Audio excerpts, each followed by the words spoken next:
So, it seems like it's back to you and me. Like with any revolution, it is the people who ultimately bring in the changes. Worldwide, there are some dedicated defenders of animal rights.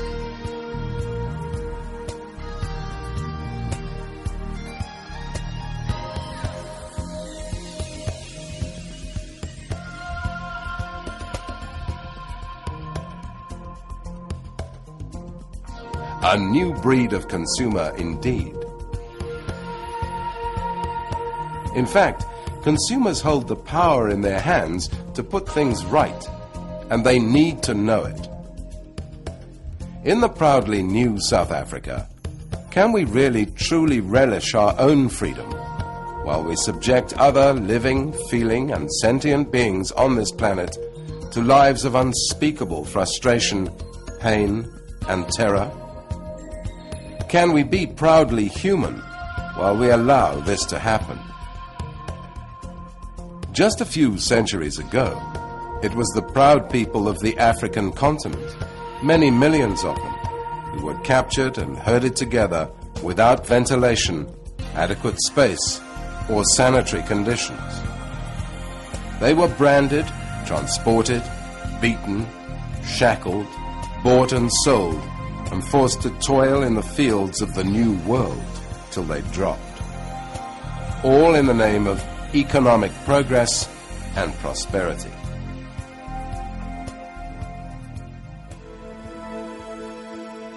Today, we are trying to get it right for people. But for animals, it has just got worse and worse. They are herded together without adequate ventilation, space, or sanitary conditions. They are branded, kicked and abused, bought and sold, and are genetically manipulated, all in the name of economic progress and prosperity. A particular type of mentality was needed to justify the savage slave trade. It was the master mentality, whereby the gross exploitation of others could somehow be justified, because after all, they were regarded as different and inferior.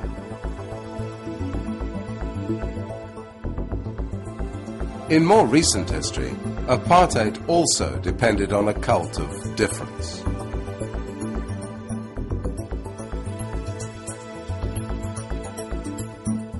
Similarly, our savage exploitation of animals is massively lucrative. A worldwide business based on the subjugation and misery of hundreds of billions of animals.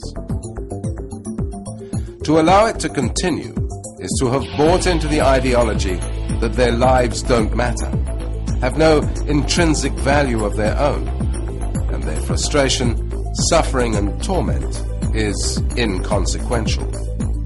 That they are there for us to utilize as we see fit, for our economic advantage, and even for sport.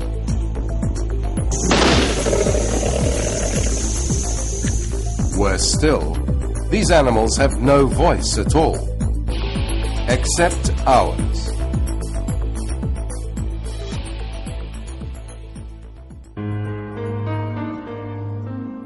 The Atlantic slave trade was ultimately abolished, as we all know.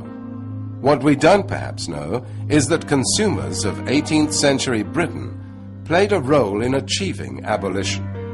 When stories of the brutal lives of slaves in the sugar plantations of the New World began to filter through to them, many consumers made their protest heard by not buying sugar or any product made with sugar. Abolitionist William Wilberforce took up the cause in the British Parliament. He said, "As the leaders of a civilized nation, we must lead the way to justice and humanity, and the abolition of slavery is the only conclusion we can come to in the sight of God." So, who is to blame for this immense suffering that farm animals are born into? This is the third millennium after all, and we're meant to be oh so civilized? Is it the farmers who want to maximize their profits? Is it the supermarkets who knowingly stock cruel food? Or is it consumers like you and me who want to eat at the cheapest possible price so we have enough money for a lotto ticket? We asked 2 senior government officials to comment on whether consumers have the right to expect their food to be humanely and ethically produced, and where the responsibility for this lies. Consumers need to develop a sense of their own powerful ability to change things for the better.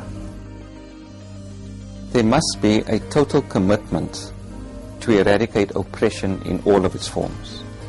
And this must include the manner in which we treat our animals. Factory farming does not belong in a global environment of sustainable development. If something is cruel, it must be outlawed. More than anything, I want to be proudly human.